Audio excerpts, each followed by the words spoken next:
The showdown is not meant to cause offense or harm. The viewer acknowledges any reliance on the accuracy or completeness of said content should be done at their own discretion. The host apologizes in advance for any affront as a result of personal attacks.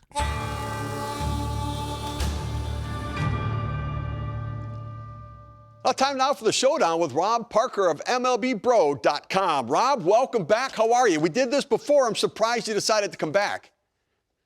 Of course, Steve. I'm ready for you. I owe you, in fact. We can't wait to get at it. All right, good. Well, listen, Elly De La Cruz has made a big splash. It's coming up with the Cincinnati Reds. What do you make of his first week plus in the major leagues? We need to pump the brakes. It's a little too loud for me. There's so much excitement. There hasn't been this much excitement at a ballpark in Cincinnati since the late Marge Schott had Dollar Hot Dog Night. And Steve, back in those days, you needed a $4 Alka-Seltzer to wash it down. Can we pump the brakes with Elly?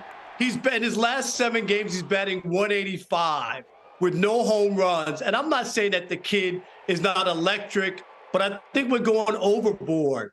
Do you remember when Jordan Walker broke in with the Cardinals and had a 12-game hitting streak and batted .319 to start his major league career? That's something that you should go crazy about. I think the Elly hype has been way over the top. Well, I got to tell you what, I don't think the hype's been enough. This kid is a superstar in the making.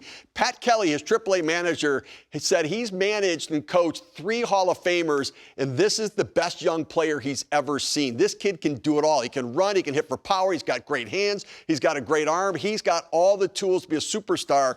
If I'm buying stock, I'm buying it in Elly De La Cruz. He's going to be the Oprah of baseball. He'll be known just by Elly moving forward from here. So I'm all in on Elly De La Cruz. All right, 2 teams in a bit of a... There's nothing wrong with that. I love the idea of it, but I'm just saying that what you're talking about hasn't matched. He hit the 1 home run, which was beautiful, but nothing else has matched so far. That's all I'm saying, Steve. Pump the brake. Yeah, I think it has. His speed, running the bases, his arm strength. He's got all the tools, and you got to get out in front of this stuff, Rob. You can't wait and be on the backside of it. You got to be out in front of where this is going. All right, so where are the Yankees, where are the Mets and the Padres going? 2 teams in a bit of a malaise so far this season. Both the Mets and Padres struggling so far.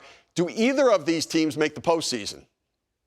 They both make the playoffs. If you guys think with the expanded playoffs and the roster that these 2 teams have, that they will not be there at the end. Steve, I'm sure you were one of the people that wrote off the Phillies when they fired Joe Girardi, and they were in a malaise, and Bryce Harper was on the injured list, and it was woe is me, Philadelphia. They made it all the way to the World Series. The Mets have great pitching at the top of their rotation. When those guys get right, they're going to go in the series, and you're going to have a great chance to win.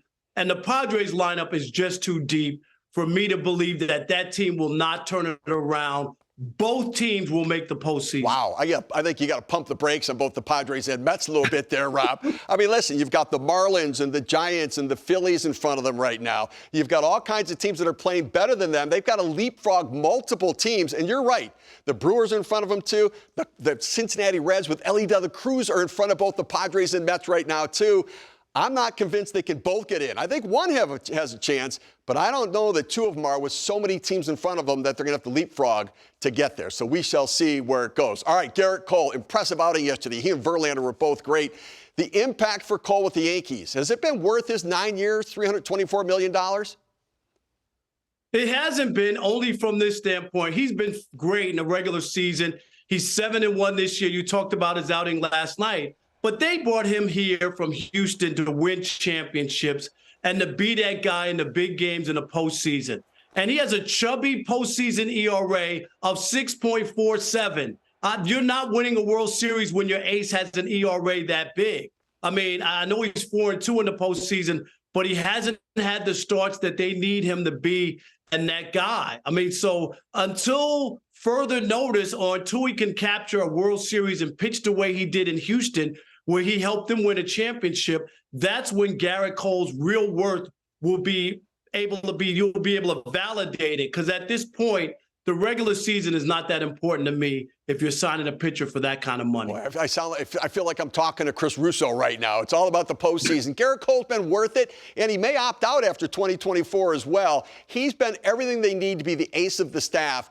And even though they haven't won in the postseason, you win as a team. It's not just about one guy. I think Cole has done his job. Give me the guy who gets me to the playoffs every year, and sooner or later he's going to win when he gets there. Well, one team we know is not going to get to the playoffs this year are the Oakland A's. But it's been a pretty good week for them on the field. They won 7 of the last 8 games.